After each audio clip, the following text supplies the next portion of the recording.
after that trip, I told you, thank you for sharing your church with me, because it became a place of healing for me, and Patagonia specifically, a place of finding that inspiration. It'll always be a very special place for me. Welcome to Jump Podcast, formerly known as The Budget Minded Traveler. I'm your host, Traveling Jackie, and I'm here to explore travel, adventure, and lifestyle in ways meant to motivate you to move and get out and see the world.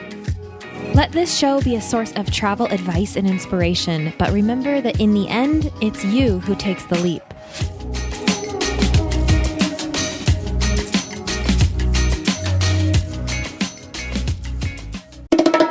We're so grateful to Osprey Packs for partnering with us and supporting the podcast, so please stay tuned for more about them later on. I have an opportunity for you to join me in real life for some real travel. Here's the latest Jump Adventures update. We are going to Greece for a bike and boat island hopping adventure this May 9th to 16th, 2025, and we still have space left. Check out jumpadventures.com to learn more and book now. We're going to have a yacht all to ourselves with ensuite cabins on board, so you get to sleep in the same bed every night as we start in Athens and make our way west toward the island of Corfu. You'll have your own bike for the week, e-bike if you want one, for cycling the islands as we go, in between meals crafted by our private chef on board, and all the relaxing you want to do on the top deck under the Mediterranean sun. These bike and boat adventures are our most carefree and relaxed trips. All you have to do is say yes and show up, and there's still space. Head over to jumpadventures.com to grab your spot now, and we'll see you there. Hey guys, welcome back to Jump Podcast. This is episode 106, and we're going to get right into it today with one of my favorite places in the world, Patagonia.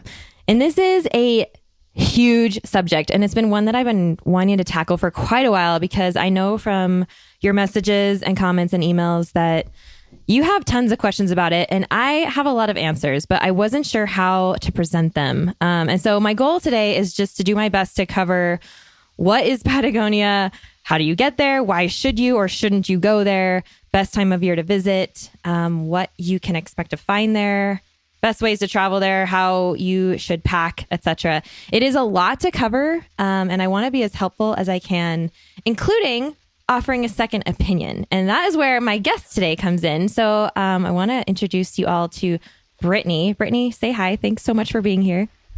Hi, everybody. So Brittany is one of you. She started as a listener of this podcast. And I guess it was almost 3 years ago now, right, Brittany? That you were, I guess maybe 2.5 years ago. It was about this time. It was about January of 2016. Okay. It was about this time when I found The Budget Minded Traveler. Okay. And then that year, like later that year, you were my very first sign up ever for my first Patagonia trip that I led there in 2016. And I will let you talk a little bit more about that in a minute. But just to bring all of you listeners up to speed, since then, Brittany has been on all 3 of the trips that I have led to Patagonia. Like year after year, she keeps signing up. And she's traveled a bit there independently as well, which is why I believe that she's a great person to have present for this conversation and sort of help me with this huge topic of Patagonia. And on that note, let me just say this before we get started.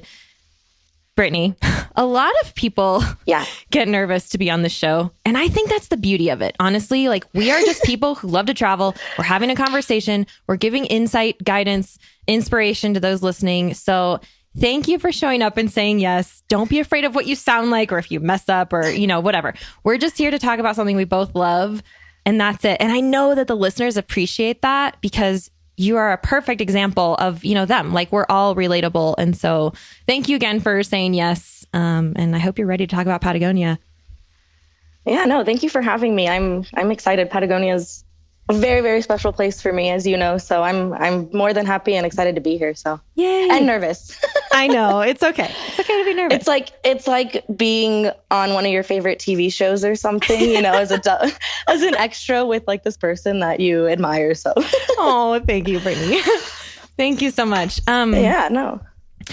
All right. So I think what we should start with is, what is Patagonia? Like literally, and also what it means to us, because that's why we're both here, today. But I know that first of all, people aren't even really sure of what Patagonia is, like quite literally, like geographically on a map. They're not really sure. Some people think it's a country. It's not.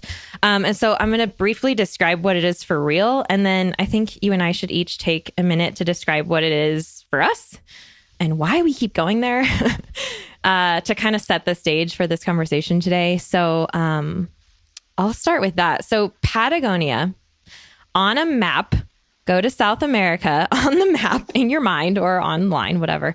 And if you go all the way to the south of Chile and Argentina, the entire, basically like probably 25% or so of those two countries, the bottom portion is Patagonia collectively. So it's sort of like an idea. Like I actually often relate it to New England. In the United States, everybody kind of knows what New England is. Even if you maybe can't draw like an exact border around it, you have an idea of what New England is. It's the states that make up like the northeast part of the United States. That's very similar to Patagonia. It's like a region that kind of is an idea. That's what Patagonia is. There isn't like literally a county or anything down there that's called Patagonia. It's the entire region as the idea itself. So it does span two countries, Chile and Argentina.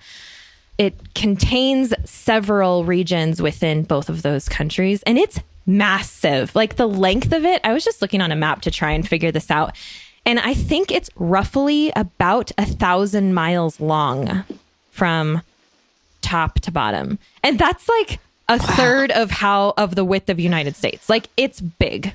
It's huge. And so that is where it is on a map. And most of it, like actually not most of it, but the western part of it is the Andes, the tip of the Andes mountain range. And so there's a lot of mountainous terrain in there, including fjords and glaciers. It is home of the Southern Patagonian ice field, which is the third largest mass of ice, freshwater ice in the world. Behind Antarctica and Greenland.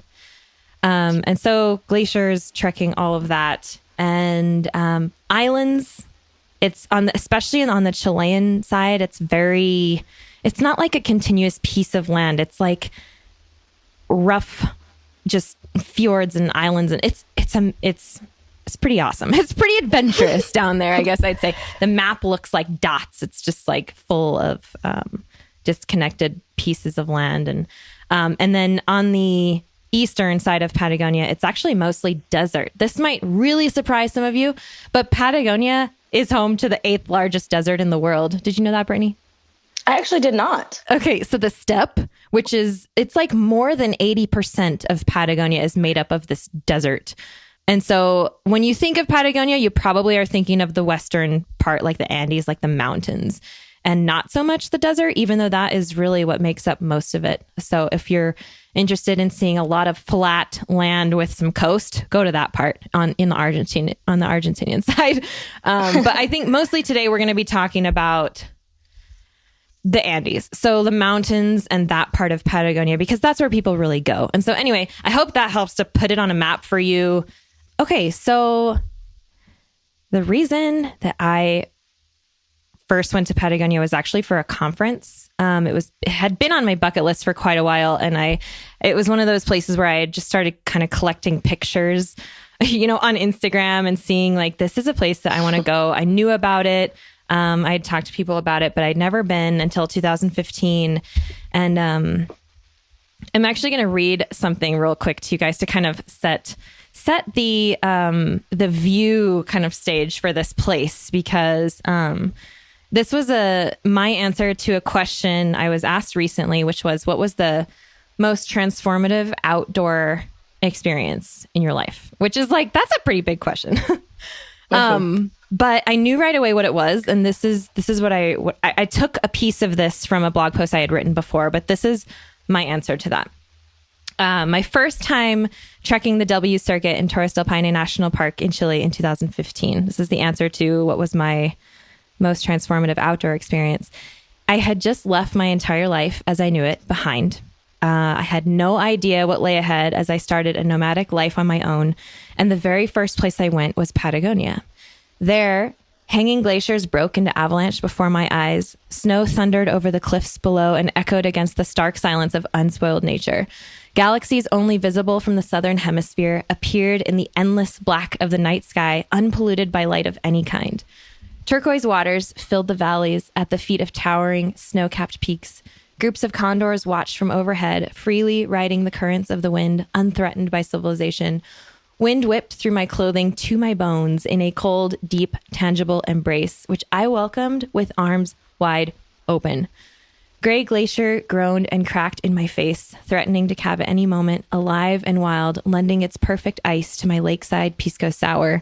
I could taste this place, smell it, feel it, hear it, and see so much more than I had ever seen. Everything was new in my world, and I knew I was going to be okay as I set out on my own. Part of who I am now was born in those mountains, and like a migratory bird following her most natural instincts, I keep going back to them. So that, wow, Jackie. Yeah, I know. Wow. Thanks. I just smiled through that whole thing. Oh, I know.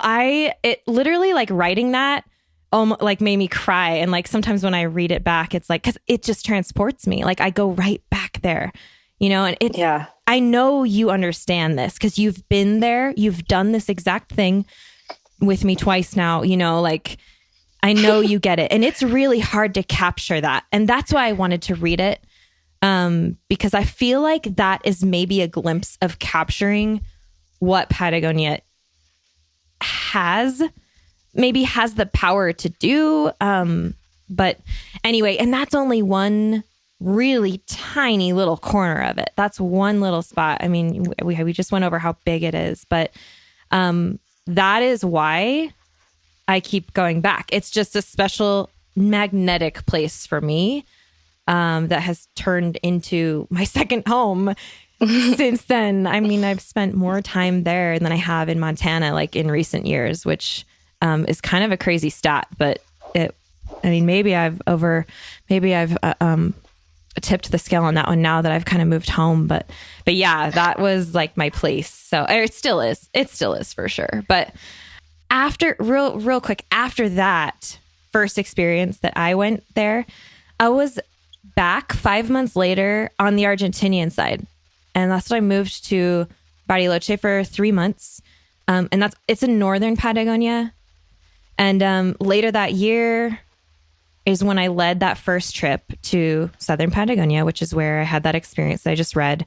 And then the next year I led one through the Patagonian Lake District, which is Bariloche, and then the Chilean side as well. And then I did a road trip down Chilean Patagonia, which you guys have heard already on this podcast, episode 89. That was one that I traveled with Ford from Where's the Gringo, and we road tripped the Carretera Austral together. And then I led the trip to southern Patagonia again this last year. Like we just did that in November. In fact, I just saw you there. And so, and actually, the exciting part is I have a new itinerary on the Carretera Austral in central Patagonia and Chilean Patagonia that I'm going to be running this November. It's my next Patagonia trip. Ooh. Yeah, I know. I know, Brittany. I'm going to be opening signups for that hopefully pretty soon here. So you guys I'm going to give you 2 links right now for reference. One, I wrote a guide for driving the Carretera Austral, which is all of like Chilean Patagonia that I did. And you can find that at thebudgetmindedtraveler.com/Patagonia road trip, no spaces. So if you want that link, check that out. It's a huge post about that experience. It's super helpful.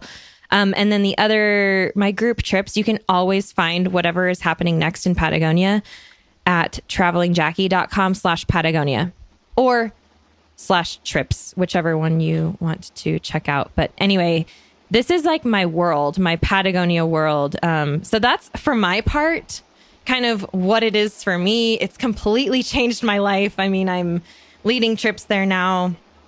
I've become like the go-to girl for everything Patagonia. And so I feel like this episode has been a long time coming. And now I know I'm talking a lot. I know I warned you that was going to happen, Brittany. But please, Brittany, will you share like what Patagonia is to you and why you're here today? Because there's a reason for that. So what is it for you? Yeah. Well, I mean, if I could ditto yours, I would, because for very different reasons, I felt exactly the same the first time for Patagonia for me. I, however, no idea what Patagonia was, never heard of it, didn't know it was a region of the world. I was completely lost on it. And to give a little background, I think on my story, if you don't mind, Jackie, I found you when I was at a point in my life. Yeah, I found you because I was at a point in my life where I was working over 90-hour work weeks on average for 2 different jobs. And I realized I was working life away. I had always wanted to travel, and I just had it in my mind that travel was really expensive. And so that had to come with having a career. And so that was going to happen later in life. And then I just hit me that, no, I want to go now. I want to do something now. I had no idea where to start. And so I started by finding the internet, podcasts and blogs. And I typed in travel into the podcast, and Budget Minded Traveler popped up. And I thought, well, that's appropriate. And I started listening. And I found this strong female who was doing and interviewing people that were doing what I wanted to do. And I realized how possible it was. And shortly before that, I remember having a conversation with my best friend, and I had told her, I need to make travel a priority. I could never go for 6 months or a year, but I need to make it a priority. And then I found your podcast, and I decided if I sold my home that I owned in Southern California, I could do it. And then shortly in there, while I'm listening to the podcast while I'm at work, you announced this trip to Patagonia. Never heard of this place. I'm like, but that sounds cool. I'm not an outdoorsy person, or I wasn't. I wasn't a hiker. I didn't camp much. I camped as a kid with my family, but I didn't know my travel style. I didn't even consider myself a nature lover at this point, but I was like, oh, Patagonia, this sounds cool. I look at the itinerary and that's a little tough. Probably need to train for that a little. And I still was doing this. I can't do it. I still had both my jobs. My condo wasn't sold yet. I can't do it. And then one day I was like, why am I doing this? I can't still. And I literally signed up on a whim. I think I was still on the clock at work. I went on the internet and I just signed up. I love it. And yeah. And as you know, Jackie, the day that we Skyped, the first day we met was actually the morning I signed the escrow papers to selling my condo. Mm-hmm. So I had just signed off my papers. We Skyped, and I remember I told you that, and you told me, I'm so proud of you. And I was like, oh, this person I don't know, but I admire so much is proud of me. I'm making good choices. So that's how I ended up in Patagonia. Mm-hmm. I did train for it. I started doing hikes around here in Southern California. Still wasn't sure what I was going to get out of it. And day one was Los Torres, or day one of hiking, I should say. And it was a challenging hike for me. It was very challenging. I was definitely at the back of the pack. But as I came up over those rocks to hit Los Torres, the rest of the group, all 5 of you guys were up there cheering me on. And then I hit this part where you come over the edge and the towers came into view. And I'm getting emotional even just remembering it, because it just hit me. And I was just like, this is my home. This is where I belong. This is my travel style. I love nature. This is where I belong. This is where I am going to find my focus, find my motivation, find my drive, find my purpose. This is where I belong. And the rest of the W proceeded to unfold really similarly. Every view was just spectacular. Every view just reminded you of how big this world is and how much there is to see and how much opportunity there is. And I had the calafate berry, and I have been back multiple times. Yes. It's I think after that trip, I told you, thank you for sharing your church with me, because it became a place of healing for me. And Patagonia specifically is a place of healing, but nature as well. A place of finding that inspiration. It'll always be a very special place for me. Can we get a mic drop? Because I mean, that was amazing. I had chills so much just listening to you talk in there. It's just the coolest because I just get it, you know, like I'm glad you get it. This is why you're here having this conversation with me. Like, this is why I asked you, Brittany, to show up today, because I know this about you, but like, I love how you just explain that to everybody. And I love, okay, going back in your story. Thank you for sharing that, because so just to clarify, the big thing that you were scared to do was realizing that you could travel long term. That was your goal. And so you figured out that selling your house and rearranging your employment would help you accomplish that goal. And you totally did it.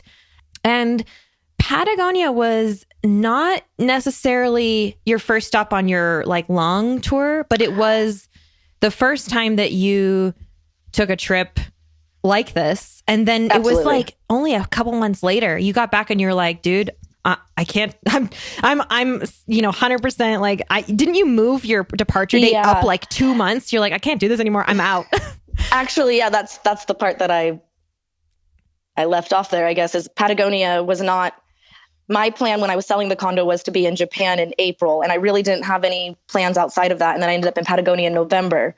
And in that trip, I started talking to you guys about going to Costa Rica as just like a little birthday trip for myself in January.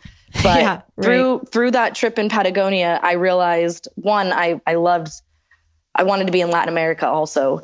And so I got home from Patagonia, and that weekend was Thanksgiving weekend. It was Black Friday. And so there was a bunch of Black Friday sales, and I booked a one-way ticket to Costa Rica.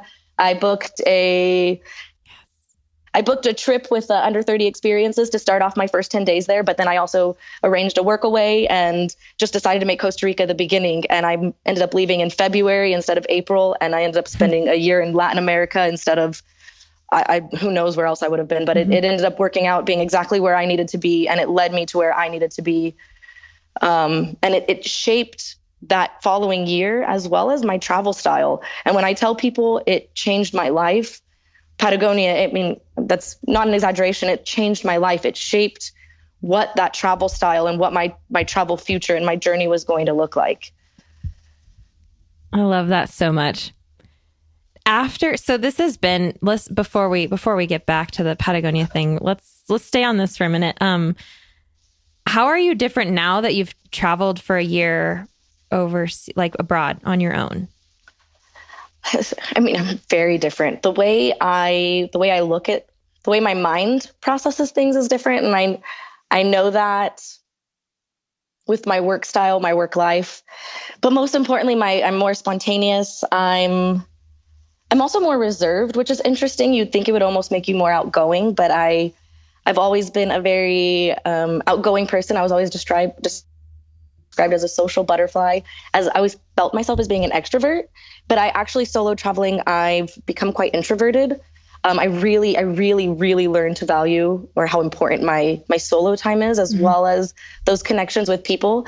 So living in hostels, I had to I really realized how important it was to search out that corner. I liked hammocks. I'd find that hammock in the corner to get some alone time, because otherwise you're constantly surrounded by people. So I learned to really enjoy being alone a lot more than I ever did before. I listen better, especially being in a country where you're not, I'm having to translate a lot. I feel like I'm a better listener. I try to hear more than what's just being said, When you're listening in another language, you're constantly, you're trying not to think while you're listening, because you have to listen. And so I feel like I've practiced that better. I'm such a different person. And before that year, everything was about the future. Like, oh, I need to save for later. Oh, I need what's going to happen in 5 years, what's going to happen in 10 years. And I cannot look past 6 months now, even financially. Like, then this is where it probably scares some people, but I'm like, well, I mean, like Patagonia, people are like, oh, you must be rich. No, I actually put some of that on credit card because I just made it a priority. And I just barely finished paying that off working, because that's my priority. So that's where I'm different. Before, putting a trip like that on a credit card and having to pay that off and having to worry about, a year from now about that still being there, that's all very different for me. It's very much what is important to me now, while still being smart. I'm not, you can't, you still have to be smart. I'm not saying everyone go throw everything on credit, but I'm just, if you have that opportunity, I take it now. I'm not worried about 5-10 years from now. I'm not even worried. In a lot of ways, I'm not even worried about 2 years from now. I mean, I do have big pictures. I do have goals for those, but what can I do in this year to get there? And it's not all focused on working a ton like I used to be to have money to do these things later. It's what can I do with the money that I have now? Yeah. And that's very different for me. Well, also, the sooner you take that leap and make these things happen, the sooner you can reap the rewards from that. Like, it's, you know what I mean? Like, you can put that off, or you could have all those lessons and be that different person now, like you just said all these ways that you're different. And I mean, if you hadn't done that, you still wouldn't even know those things about yourself. You wouldn't be like that. And that's pretty powerful. I also like what you said about, how nonchalantly you said in like the same sentence, something about solo travel, having to find a hammock because you're constantly surrounded by people. It's like, yeah. That's solo travel. Like, that's hostels. That's like the community of it. And it's kind of a beautiful thing. And I'm with you. I actually, on the introvert thing, like I can relate a lot to that because solo travel really made me, I feel like, just come into my own and like recognize that I am not the social butterfly that a lot of people think that I am. I mean, I can be, but I'm very introverted. And but you know what it did for me was help me recognize the balance and like come into my own more. And so I feel like a more balanced human because of that solo time and, kind of just understanding a little bit better about how I work. Solo travel. I think I'm still finding the balance because I'm still kind of coming out of being solo, like I still almost am preferring to be alone a lot right now. And I also still am trying to find that balance of still being really social and enjoying my extrovertedness because I definitely have become a lot more introverted with my travel. Yeah. That being said, it's really lonely too. So sometimes you seek out the hammock next to the person, it's not always the solo hammock. I know. Oh, it's so good. All right. So one more thing I want to make a note on of something that you said. You said that you ate the calafate berry and I laughed. Yes. And I think if you guys want to find out what that means, you're going to have to come to Patagonia with me. I'm going to leave that one at that little teaser there. All right. So let's continue with this Patagonia conversation here because we have a lot to cover. We've talked about where Patagonia is, the fact that it's not a country. Okay, here's a question that people... Let's basically talk about how you can begin to plan a trip to Patagonia. Like, how, because that's like a huge question. How does one even begin to plan a trip to Patagonia? And that is, I think, the first thing that I would say to begin to understand is you have to understand the regions. Like, you've got to understand how big it is and what different parts of Patagonia there are and what each offers. And so not only do you have 2 countries, but you have like kind of 4 different sections of Patagonia that I would say. And I'm just kind of like, this is off the cuff. But basically, like, you have northern Patagonia, you have central, you have southern, and then you have Tierra del Fuego. Okay, so Tierra del Fuego, in case you guys don't know, it is the very southern tip of Patagonia. It's an island. And it does also split Chile and Argentina because they have to share everything down there. They really do. And so anyway, and that's kind of different. That's where Ushuaia is. There's a lot to do down there too, but that's like a separate destination in itself.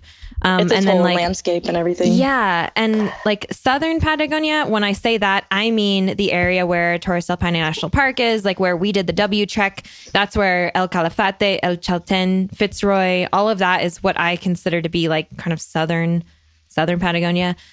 And then central would be the Carretera Austral, like Central Patagonia, most of the features, like most of the cool stuff is on the Chilean side in Central Patagonia, because it's a little flatter in Argentina. Like once you cross the border, it's like you kind of lose the mountains a little bit in that central area. And so I think central is mostly Chile. And then northern Patagonia is the Lake District.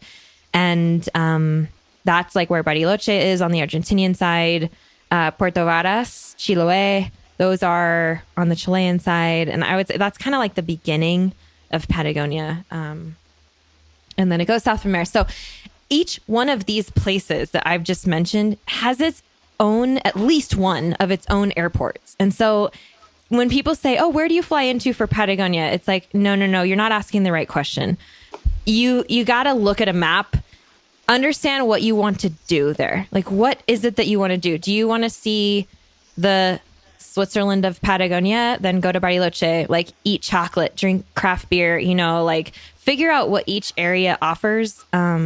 If you want to do more, I think like indigenous cultural experience, possibly like check out central, maybe go to Chiloé, or if you want to do fly fishing is huge down there, but there's lots of different places to do it.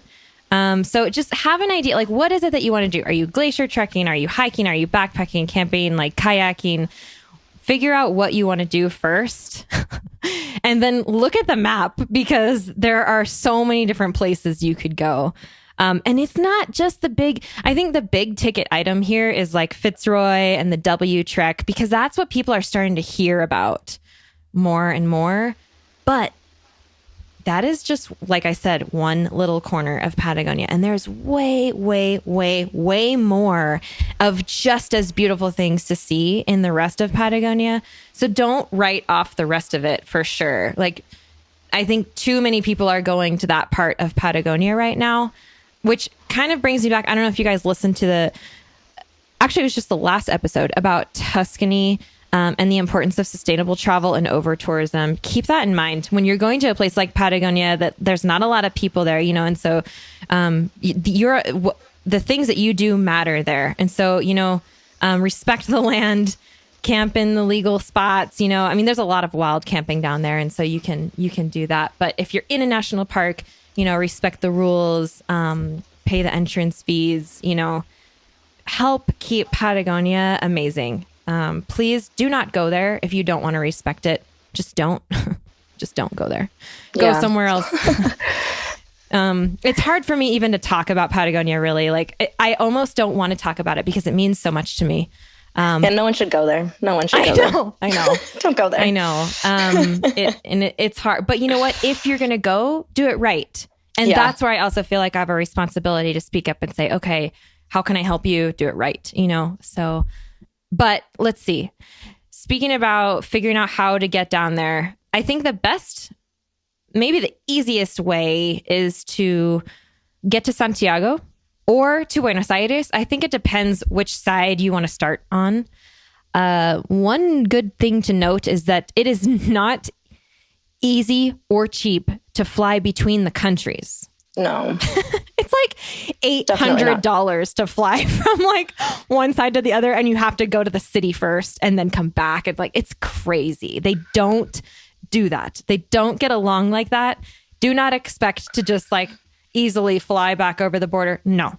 However, land crossings are fairly easy. There are in the main places. So like in northern Patagonia, like around Bariloche, Puerto Varas, Puerto Montt area, there are buses that go back and forth regularly. It's super easy. It's like $30 or something across the border. In southern Patagonia as well, between El Calafate and Puerto Natales, there are buses that are regularly scheduled to go back and forth. The middle is a lot trickier.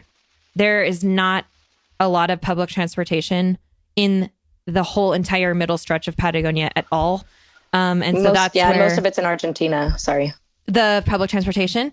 Yeah, it's going to be in Argentina. It's You're not right. a lot in the Chilean side. You're going to have to stick on the Argentinian side if you're doing public buses. You're right. Thank you for saying that. Yeah.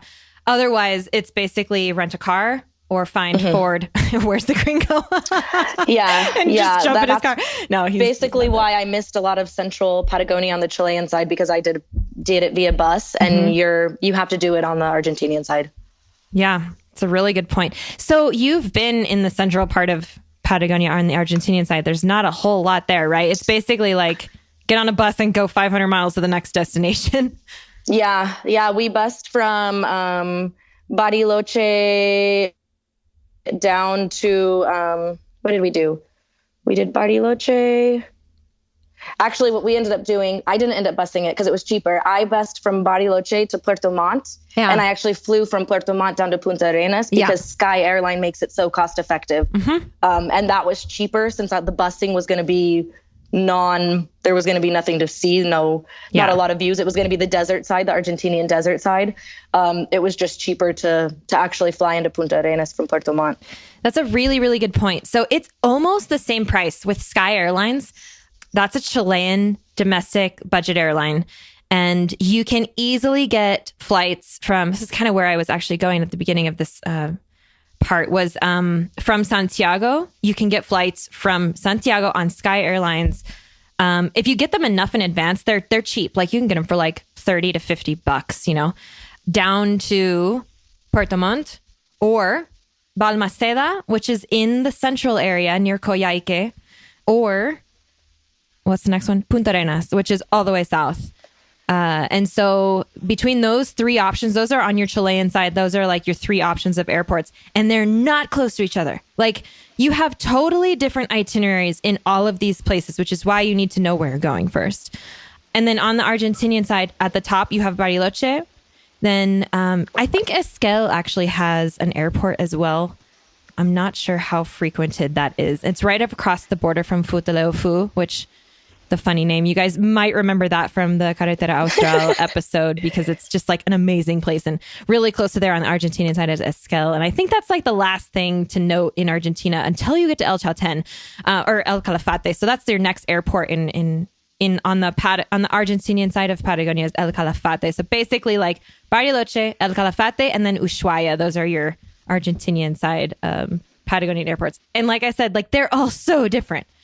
But anyway, if you're going to fly Sky Airlines on the Chilean side, on the Argentinian side, you have Argentinian Airlines, and they're not so cheap as Sky, but they do service quite a bit of those, all the destinations with good schedules. And then LATAM, they've changed their name to LATAM. LAN Airlines, LATAM is now, they also service both sides. They're just going to be a little bit more expensive. I guess, yeah, just different schedules. So, but anyway, if you're flying, those are your notes. Buses, I just wouldn't recommend because they're long. They're like 30-hour buses. Like this is a big distance. And so I would say pick one area, one of like the 4 airports, essentially, like either the north, the central, the south, or Tierra del Fuego, and spend time in each of those places. Like you're not going to do all of Patagonia in one trip unless you're there for over a month, I would say. Yeah. Yeah. Because like the trip that we did driving from Bariloche across the border down Chile, and we made it down to Calafate. I mean, that in itself was like almost a month. And we didn't even, I think like a month later, he was in Ushuaia, Ford went. And so it's a big area. So focus on one region, I would say. Let's talk about weather. So the best time of year to visit is a big question. And you should know, first of all, that it's opposite seasons. They are in the opposite hemisphere as we are. And so they have winter while we have summer. And I think the best way to describe the weather down there is, well, how about unpredictable?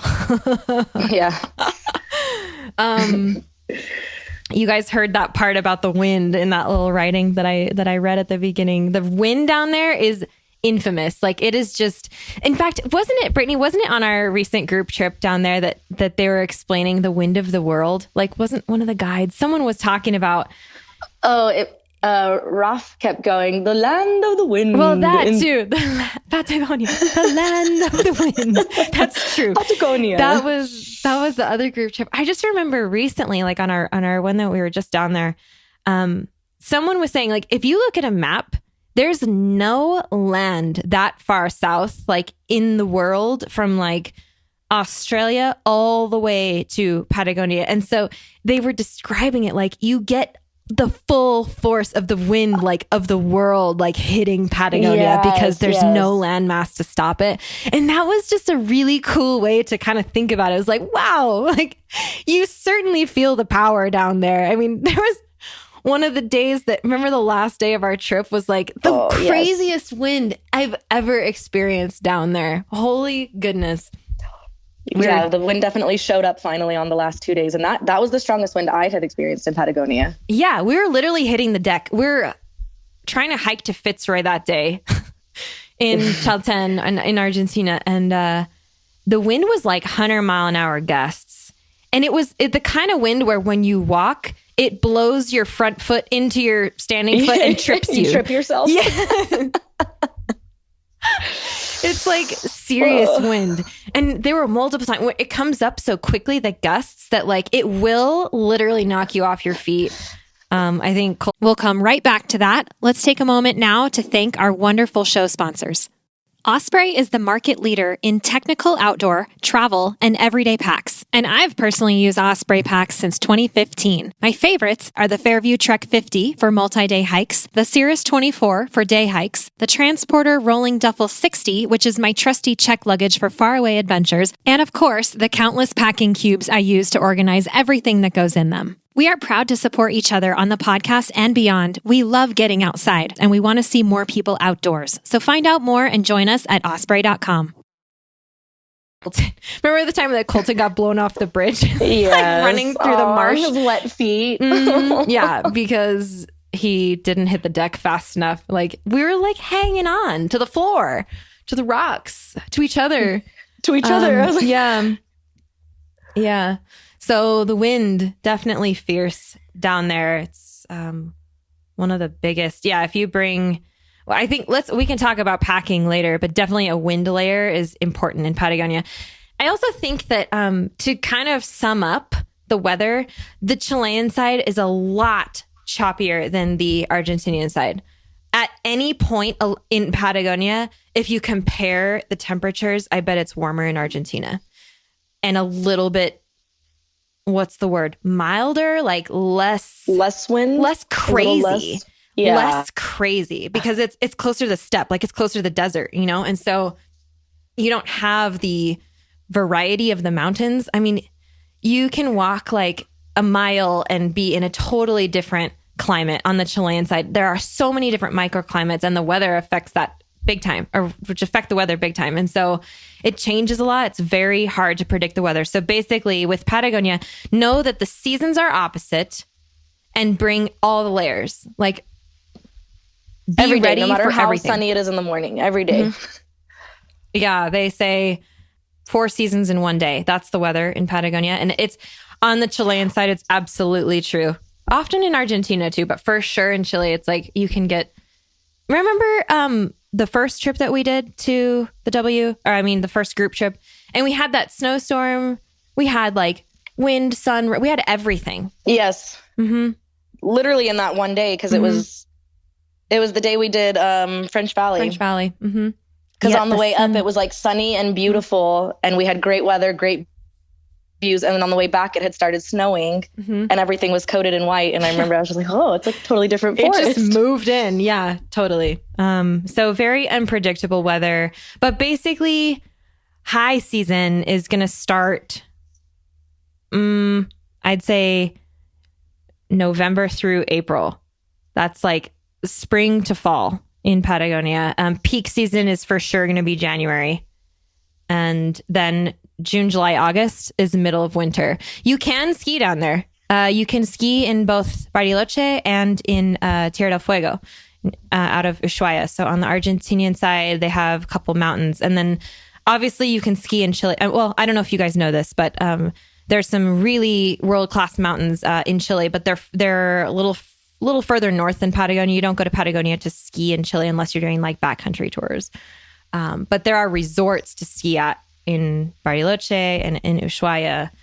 So if you want to go for skiing, go for skiing. Another question that I have listed here is what language is spoken there? And that is most definitely Spanish. Spanish. Yeah. There are a lot of influences from indigenous cultures down there. And so you're going to find that still existing. People who speak the languages, and then a lot of the names of the places and the businesses down there come from the native languages. And actually, that's where the word Patagonia comes from too. I think as a fun fact, because people want to know why it's called Patagonia.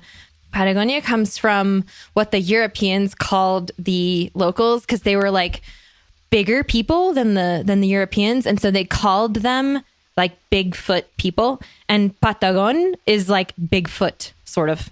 Not like the creature, but like it literally means like having like a big foot. And so Patagonia would be the land of the people with the big feet. Fun fact. That's why it's called Patagonia. Yeah, the clothing company was named after the region too, because Yvon Chouinard and Doug Tompkins actually took a trip down there in the late, I think it was 1969. Have you seen 180 Degrees South? The documentary? I have not. Okay. You guys should watch that. It's about their original trip down to Patagonia. And those two ended up founding the North Face and Patagonia. So if you want to learn more about those, you can watch that. Okay. Do you have anything else to add for trying to begin to understand how to start planning for a trip there? Just to piggyback on what you said, just know the regions you want to do, pick it out, and plan your logistics. Like know if you're driving, know if you're busing, know if you're flying, and let that shape your trip so you're not rushing. Mm-hmm. That would be my biggest. Yeah. And how about time length? In any one section of Patagonia, I would say 2 weeks is not too much. In any one section. No, in any one section, that would be like if you were to fly into Bariloche or fly into Punta Arenas. Yeah, I think I would say 2 weeks per section. You can do a lot, and you can bus out from each area. You could, if you fly into Punta Arenas, you could bus into the Argentinian side and do Calafate, El Chaltén. You know what I mean? Like you can still bus and mix that in with your flights and easily spend 2 weeks in each of those regions. Mm-hmm. Definitely. Easily. Yeah. Okay, so there was one time that I was down there and a friend of mine came and met us, and she could only swing 1 week. And so she came and did the W with us. It was so sad to see her go after being there for like 5 days, because it takes like 2 days to get down there, mind you. It is far away. It's very far away. It's like a 10-hour overnight flight from the United States to get down to Santiago. So it's far. It's like traveling to Europe or something. Like it takes like up to 50 hours. Like it's just a long ways away. And so make sure you factor that in when you're going down. You need like 2 days of travel on either end of your trip. And so that's why 2 weeks, like 10 days to 2 weeks is an ideal amount of time for any one section of Patagonia. And the second that you add another one, then you add another, I would say 10 days to 2 weeks. Yeah. Mm-hmm. Realistically, yeah. Just to give yourself enough time, because there's so much to see and do. There are like 17 national parks on the Chilean side alone. I don't know if that's like quite an accurate number, but it's something right around there. It's insane. Oh, it's just... And if you're not renting a car, you're counting on public transit time too. So that also, which is how I travel. Yeah. So 2 weeks is definitely realistic, because you have to put in that you're going off of public transit time to get to the national parks, or because you can find public transportation to all these national parks pretty much. You don't have to rent a vehicle, but that's going to make your days take longer. So you have to factor that into how much time are you spending on the logistical side of it just to get to each of these places. Mm-hmm. And what times the national parks close, like what times you're allowed in them, etc. So on the note of renting cars, it's similar to anywhere else in that a one-way rental is going to be way more expensive. Some places might not even do it. I'm not sure. But there's also Wicked campers down there. I know a lot of people have heard about those, but Wicked, they rent all sorts of shapes and sizes of vehicles that can get you off-road. Some of them have rooftop tents. Some of them are camper vans. There are those options. And so you can look into that. The end of civilization is pretty much like Puerto Varas, Puerto Montt area. That's like, I like in Bariloche, like at the top, like northern Patagonia up there. That's like the end of the road. It literally on the Chilean side is the end of the road. And so once you're there, that's where you can like stock up on everything kind of. It's an ideal place to start your trip if you're driving south because you can get everything you need and then you can take off. But just remember, like you might have to take your car right back up there because unless they'll take it like way south somewhere. And then you cannot drive. I mean, you guys can listen to episode 89 for the details on the Chilean side again. But I just want to remind you, you can't drive all the way down the Chilean side. You cannot. You either need to cut across into Argentina and come back across, come back at El Calafate, or you get on a ferry with your car. You get your car on a ferry and you can continue. But there, you cannot drive all the way on the Chilean side. So make sure you know what you're up against. Just do research. It takes research. This is a complicated area. It's not like. It's complicated because it's not heavily populated. There is no cell phone service or Wi-Fi in a lot of places. It takes some planning up front when you're going to be in Patagonia because you don't want to get stuck down there somewhere, you know, either out of gas or realizing that like you don't know where the next town is. I don't know. It takes a bit of effort. And in places like Torres del Paine National Park, you have to have a reservation now. They're changing things because of over-tourism. They're trying to keep up and make sure that the park is being taken care of. And so you have to have reservations in advance if you want to stay in the park. You can't just show up. They won't even let you in anymore if you don't have proof of, you know, at least a campsite or something.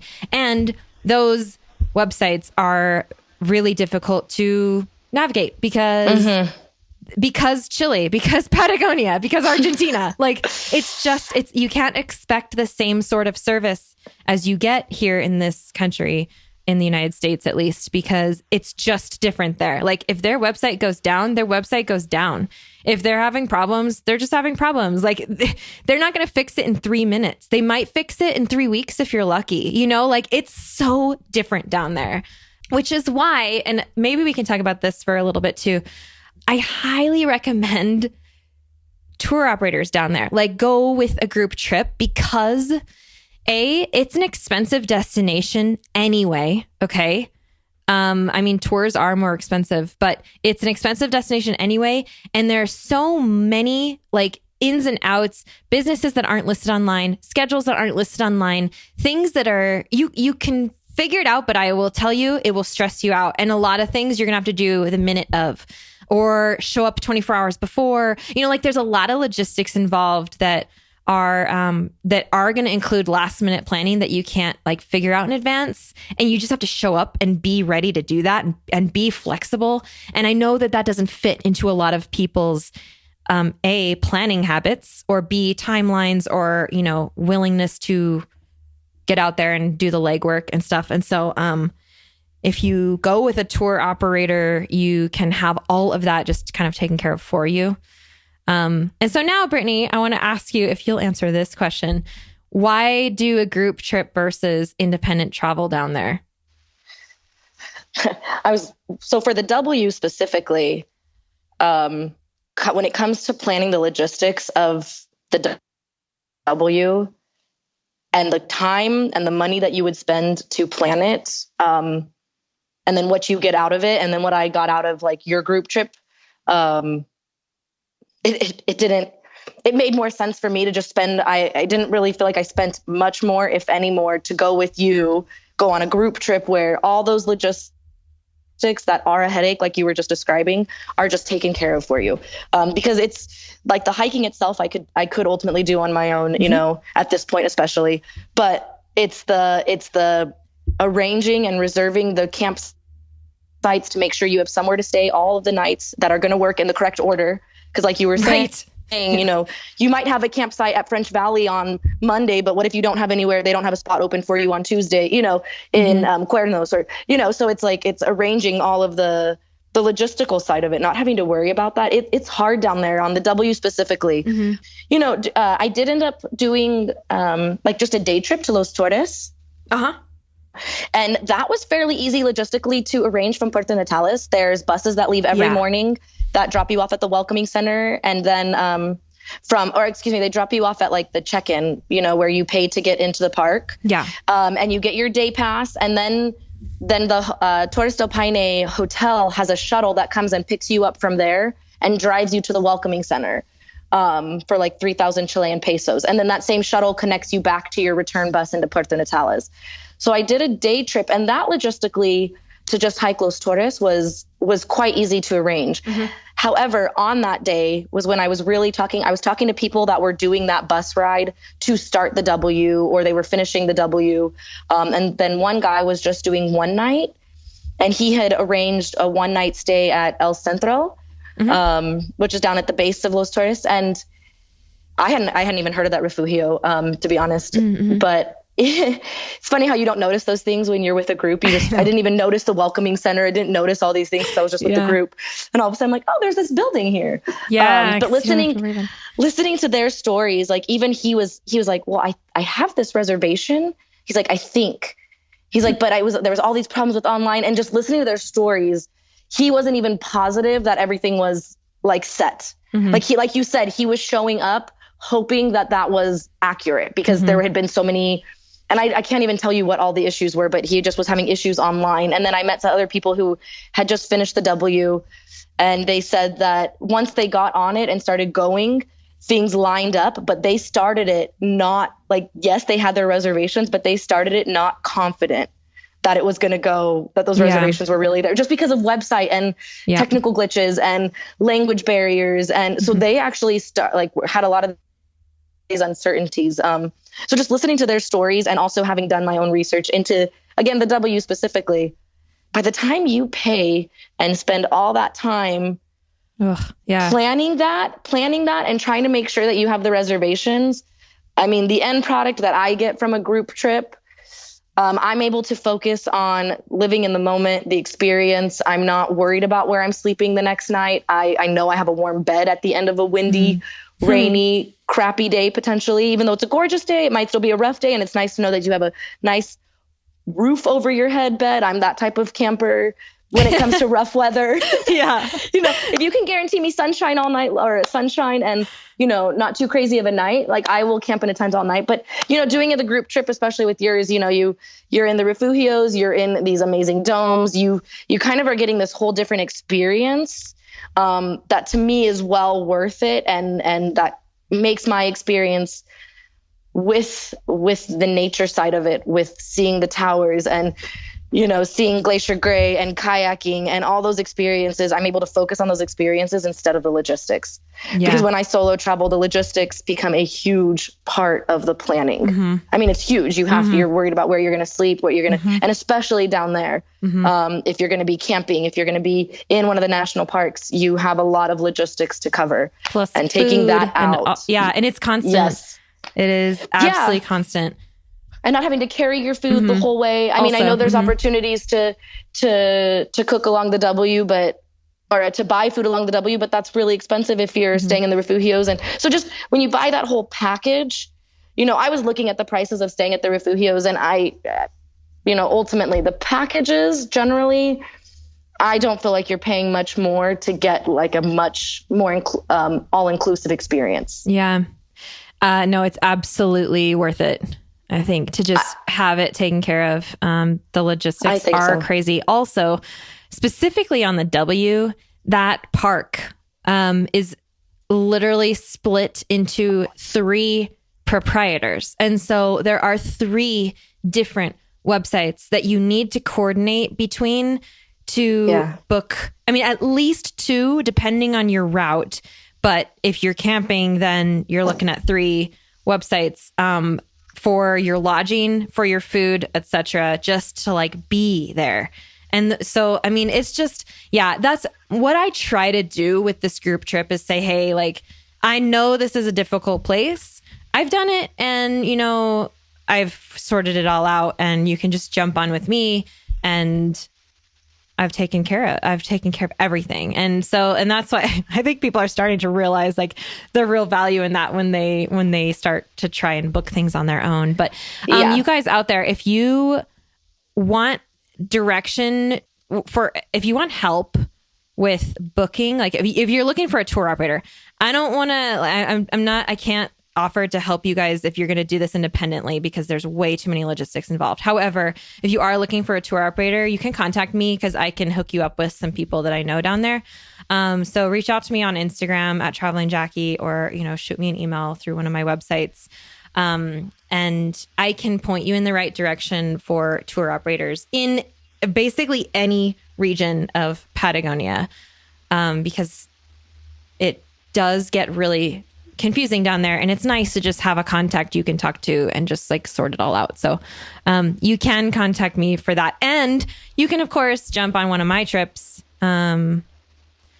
that I seem to keep doing every year. I mean, I can't stay away from this place, and so like this year, this Central Patagonia one is we're hitting like 4 national parks, 5 national parks. I mean, I'm like counting in my head, just waterfalls, glaciers, kayaking, marble caves. Whew. Yeah. Oh, no. So yeah, that's happening this November. So if you guys want to check that out, travelingjackie.com/Patagonia, you can contact me through that page too, if you need to for something. Get on the list at least for group trips if you're interested in staying tuned for how, you know, what I'm doing in the future there with group trips. Brittany can attest. They're pretty sweet. I was gonna say, I might be a little biased, but I mean, I've definitely done some solo traveling at this point, and I've done your group trips, and I don't do a lot of I don't do group trips outside of it, but you know, the way Jackie sets them up, the partnerships she has in the regions that she goes to, they're well planned, they're thought out, the details. Like I said, you can focus on the moment, you can focus on living in the moment and just experiencing it, and let them handle all of the rest of it. The food, the logistics, it's amazing. We've always been taken care of great. So I cannot recommend them enough. Thank you. Thank you for saying that out loud. I really appreciate it. You. I know it makes me so excited. I obviously keep showing up. I know you do. It's so cool. Actually, at this point, I've run 5 group trips and you've missed one of them. Don't mention Jordan. Don't mention Jordan. The one you didn't do, but Jordan doesn't exist. It never happened. Just kidding. I'm not bitter. I'm not bitter, Carly and Ryan. I'm not bitter. Oh, you should come. I know. All right. So, okay, let's really quickly go over how you would pack for Patagonia, just because there are some specific things that I would say, like, do not go to Patagonia without these things. I actually do have a list that's like a packing list specifically for the W circuit, which is kind of tricky because of the way that you carry your luggage and the out and backs and the accommodations and stuff. I will link to all the Patagonia things on the show notes page for you guys so that you can see all these things in one place. I'll put all the links there for you. You can find that at travelingjackie.com/podcast. It'll just be listed under this show. But it's just for quick references, the packing list, the Carretera Austral guide, the group trips, etc. I'll put all that stuff there. And then how to contact me if you guys want, if you're looking for a tour operator down there. Okay. Packing. I actually have a quick little list here that I wrote in my notes when I was on the Carretera Austral last time of things I would never go to Patagonia again without. And the first thing is waterproof hiking shoes. Because I used to not do that. I used to bring running shoes. Well, okay, here's the thing. I have now discovered waterproof running shoes, waterproof trail running shoes. And I as a trail runner and as a carry-on traveler, like I cannot bring running shoes and hiking boots. It takes up way too much space in my bag. So when I discovered waterproof trail running shoes, I was like in heaven. I couldn't believe it took me so long to figure this out. But so waterproof is a huge thing, you guys. Waterproof everything. Waterproof everything. Like if you don't hear anything else from this episode, hear that. Waterproof. Yeah, and still expect to get wet. I know. It's like Patagonia is where you go to test the real waterproofing of your rain jacket. And I've had people on my group trips like throw their jackets away and buy new ones down there because they're like, well, that's not waterproof, so that's like a serious thing. Waterproof hiking shoes. So just a fun little expert tip here. I combine those with gaiters. So if the trail is snowy or mucky enough, or like the weather is bad enough, I will combine the waterproof trail running shoes with gaiters to keep anything from like getting into the ankles or whatever, kind of protect my legs a little bit, because I wear running tights when I hike. And then if it gets really bad, you put on your waterproof hiking pants, which you obviously have with you because you're in Patagonia. Oh my gosh, I'm like ashamed to admit that it took me until this last trip that we were just there. It took me that long to get waterproof hiking pants. And it's because I learned my lesson. Without them. No, it's like I went long enough. I learned my lesson just the hardest way. And if you get the really nasty, bad weather, you cannot be more miserable in weather. I feel like it's like when it's bad, it's bad. And so just go prepared. I have once you're wet, you're wet. Yeah. I have a really nice pair of like waterproof hiking pants. They're by Arc'teryx now. Like I am not messing around anymore. Let's see. Wool socks, a wool or like a beanie, something to keep your head warm. And also, buff, headlamp, baseball hat for like the sunny days. Keep sunscreen, big time. There's a hole in the ozone layer down in the southern hemisphere, you guys. So bring sunscreen and don't buy it down there because it's like $16 a bottle. Bring it with you. I always say that. Bring a water bottle. In Patagonia, especially on the W, in some places where it's that pure of nature, you can drink straight from the streams, or grab something like a Grail. I got Grails for everybody on our last Patagonia trip. A little shout out to Grail there. In fact, they just came out with a brand new bottle called a GeoPress that is, so Brittany, the one that we had was like 16 ounces. They like solved all the problems with this new one. They made it bigger and they made an air vent so that it like air can escape while you're pressing. Like that was like our biggest issue with it. So it pushes easier. Like yes. So basically with this Grail GeoPress, it's Grail GRAYL. If you guys want to check them out, I really do recommend this bottle because you can drink from anywhere. Because it has its own filtration system. But anyway, you fill up like the main container and then it's like a press filter, sort of like a French press. And then you can just drink straight from the bottle. So that's a good one to bring, but bring a reusable water bottle. Please, you guys, I hope you're not using plastic bottles, like one-time use plastic bottles out there. Let's not do that. Waterproof gloves is a big thing. Like not just for warmth, but to keep you safe from the elements. Like it's windy and rainy down there. And like Brittany said, once you're wet, like waterproof gloves.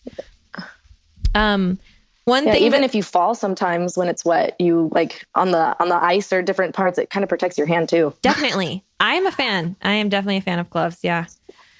Oh, sunglasses. Sad note. Sorry, Britt. I know you lost yours. I lost my amazing ones. I know. Dude, Patagonia eats sunglasses. I have lost pairs of sunglasses down there. So don't bring your really expensive ones, or wear Croakies. Grab Croakies and put them on your glasses. Do not let them get blown away because Patagonia will eat them. Patagonia loves to eat sunglasses. So wear your Croakies, the little strap that goes around your, and holds your sunglasses on your head. Do that. What else? A portable phone charger, my Anchor. I bring that thing everywhere because electricity is few and far between when you're in the backcountry. You never know when you're just going to be without it. So something that can charge your phone, camera, your connection to the world multiple times is, I think, key. Bring packs of emergency. Bring like noon tablets for hydration, like Replenishing. One of my other favorite things is compression socks. Didn't you get a pair? Yes. They're amazing. Like when you have a long day on the trail, put the compression socks on that night. And it's like, it helps you with recovery. I mean, you're not supposed to wear them for longer than like 8 hours or something, but like between compression socks and hydration tablets, those are like, it's like helping your body recover so you can hit the trail strong every day. Also, the part that you said at the very beginning about how you started training for Patagonia, that is key. You guys train, get out there, hit the trail and train for it. Because Brittany, you killed it You killed it. You were like running on those trails. I swear. Like when you said earlier in this episode, when you said, I was at the back of the group, I'm sitting here thinking, no, you weren't. Like what? Like no way. I feel like our entire group absolutely killed it. And I make a huge point when I do my group trips. I ask everybody, you know, like after they sign up and we Skype and say hi, I say like, are you ready for this? Like, will you train for this? Are you willing to, you know, can you hit the trail every day? Because it's not just so you can keep up with the group, which I do think is important. Like group dynamic is important to stay together. However, you are going to feel so much better every single day if you are in shape to be there. Yeah. One thing about Patagonia, we're not worrying about elevation. We didn't say that before, but most of Patagonia is like sea level or just within the first few thousand feet, because you're at the sea, like you're down at the ocean. So you don't have to worry about elevation. Thank goodness. Like that's one thing you don't have to worry about. But if you really want to experience Patagonia for Patagonia, you're going to hit the trail, like get deep into nature every day, you know, like, so be ready for the elements, like train your body, get good sleep, get in shape to hike. And you're going to be the best, like physical that you can be down there to really appreciate where you are, and you will struggle a lot less. And then on top of that, get compression socks and noon tabs and like emergency and all that. Waterproof everything. Yeah. Yeah.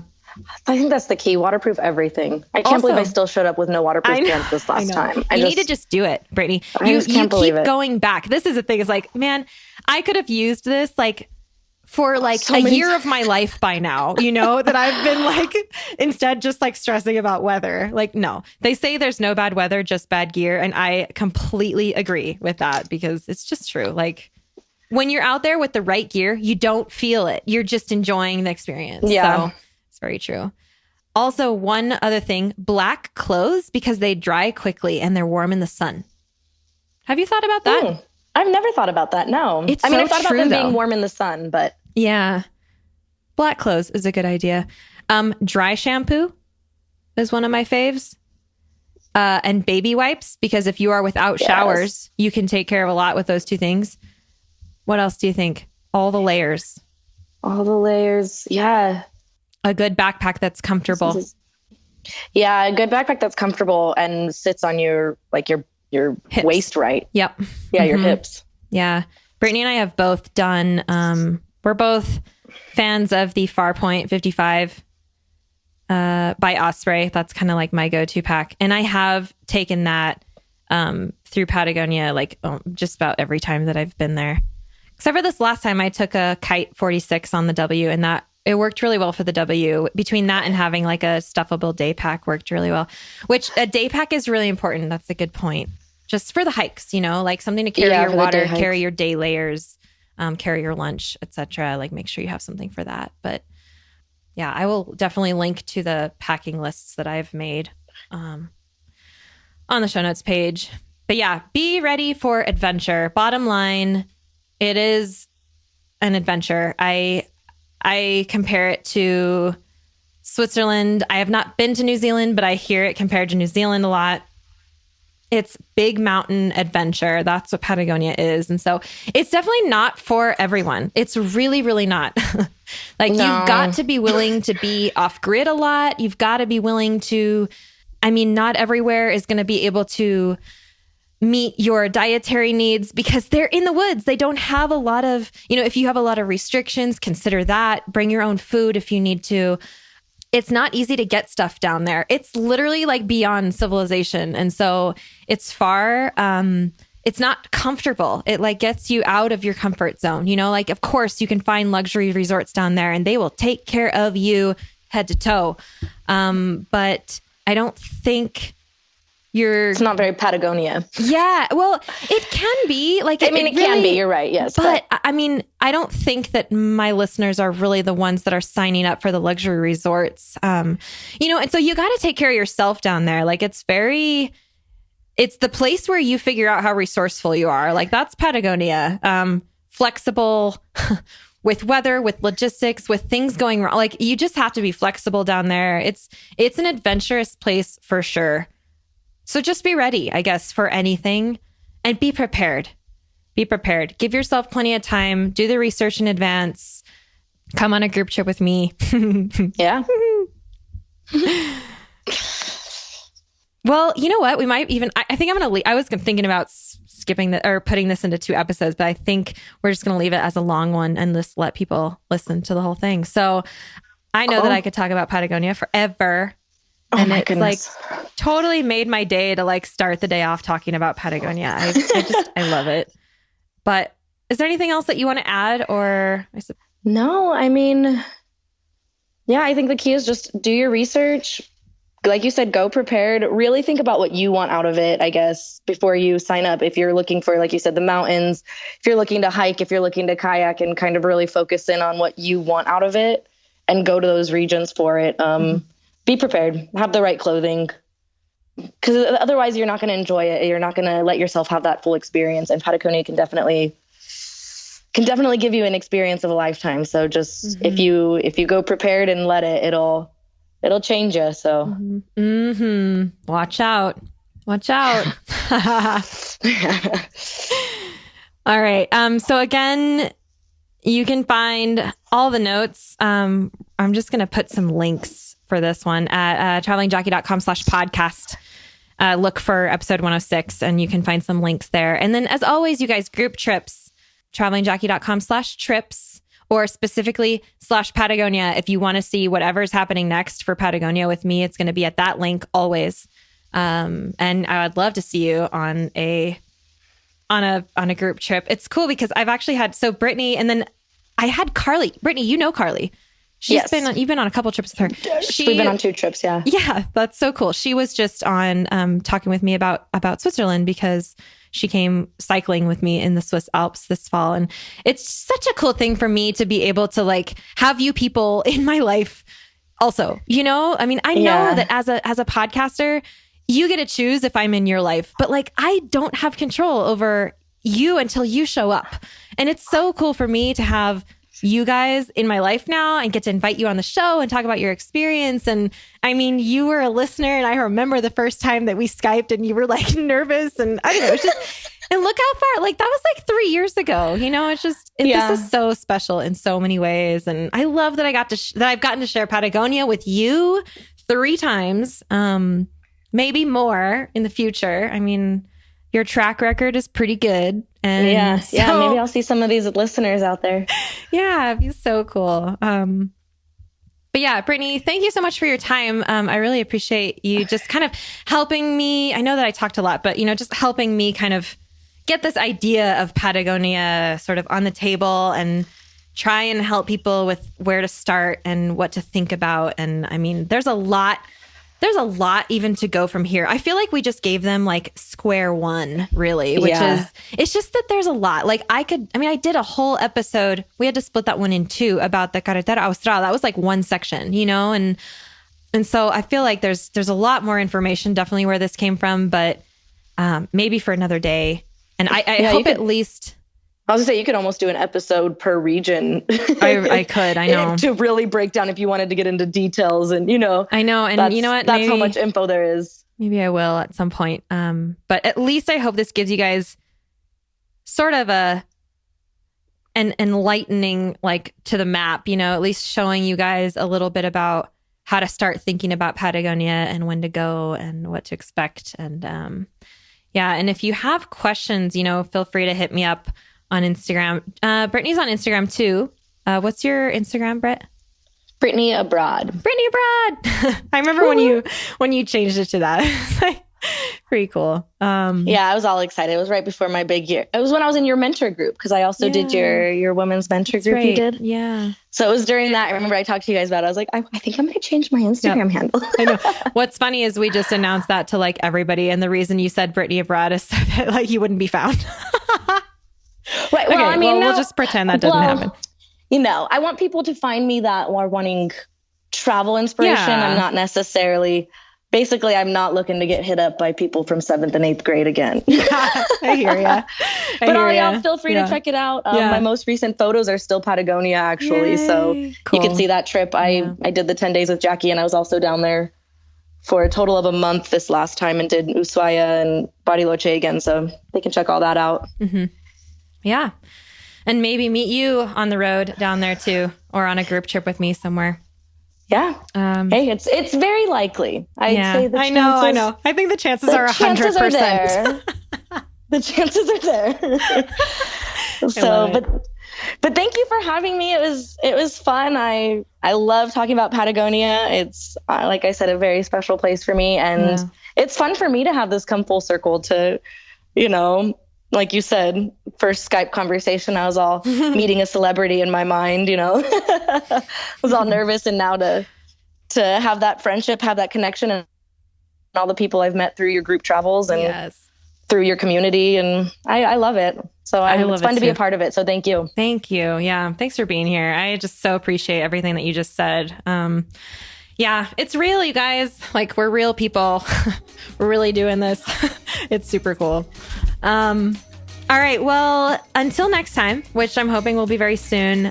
Thank you again. And you guys, I hope you check out those links, and I hope that you will end up on one of these group trips with me someday, because they are the bomb, pretty much. So, and with that, I guess we'll let this Patagonia thing go for now, and maybe I'll pick it back up again at some point. But thank you guys for listening. Brittany, thank you for being here, and I hope I'll see you soon. Yeah, see y'all in Patagonia. Yay. All right. Bye.